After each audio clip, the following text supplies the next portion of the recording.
Hey there, and welcome to our explainer. You ever feel like learning English is just this endless list of words you have to memorize? Well, what if I told you there's a secret code? A code that, once you get it, lets you build and understand thousands of words instantly. Today, we're gonna crack it. Seriously, think about this for a second. You have probably never seen that exact word written down anywhere, but your brain, it just gets it, right? I mean, how does that even work? You didn't pull out a dictionary, but you know exactly what it means. Well, here's the secret. It's because English isn't just some giant random list of words. It's a system. It's a set of building blocks.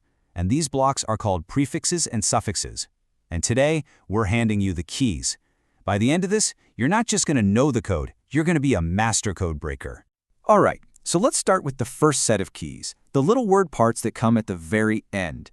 These are called suffixes, and you're about to see just how powerful they really are. Think of a suffix as kind of like a label. You stick it on the end of a regular word, and bam, it instantly tells you more about what that word does. Is it a person? Is it a quality? Is it some kind of action? The suffix gives you all that context in a flash. I love these ones. These endings can literally create a whole personality out of a word. You add holic, right? And suddenly you've got someone who's totally obsessed, like a shopaholic. Or use phile, and you have a lover of something, like a bibliophile, someone who loves books. And of course, the classics, or, which turn an action, like to teach, into a person, a teacher. And get this, suffixes can also be like a light switch, completely flipping a word's meaning.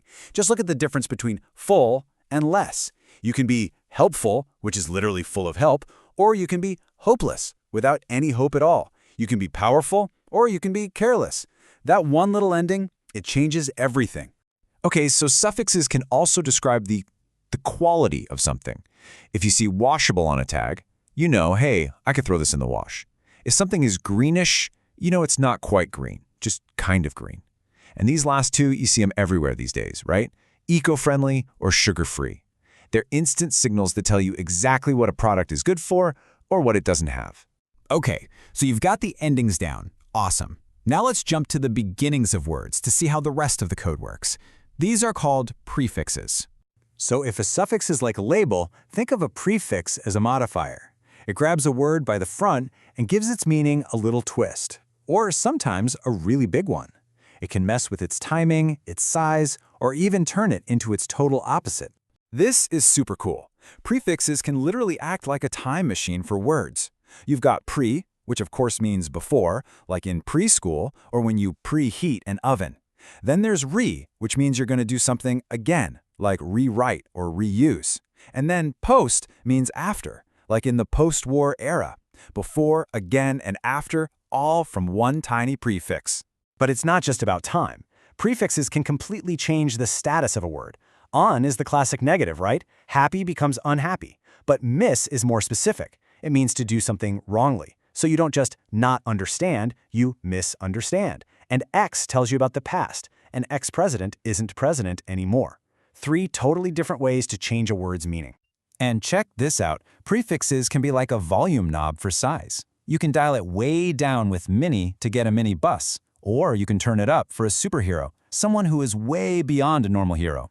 Or, you can just crank it all the way to 11 for a mega store. Small, large, and extra large, all defined by that little piece at the front. All right, we've talked about beginnings, we've talked about endings. You have the keys. Now this is where the magic happens. We're going to unlock the whole system and put it all together. Seriously, this is the moment it's all going to click into place. You're not just a word user anymore, you're a word builder. You get the architecture. Let me show you exactly how this works. Okay, so we start with a super simple base word, use. Now, let's add that prefix for again, which is re. So now we have reuse. Simple enough. Then we add the suffix for can be done, which is able. And boom, reusable. See? You just built a brand new word from 3 simple parts. So, remember that crazy word from the beginning? Unrewatchable? It's not so mysterious now, is it? We can just read the code. Un means not. Re means again. Watch is the main action, and able means can be done. So, not able to be watched again. Simple.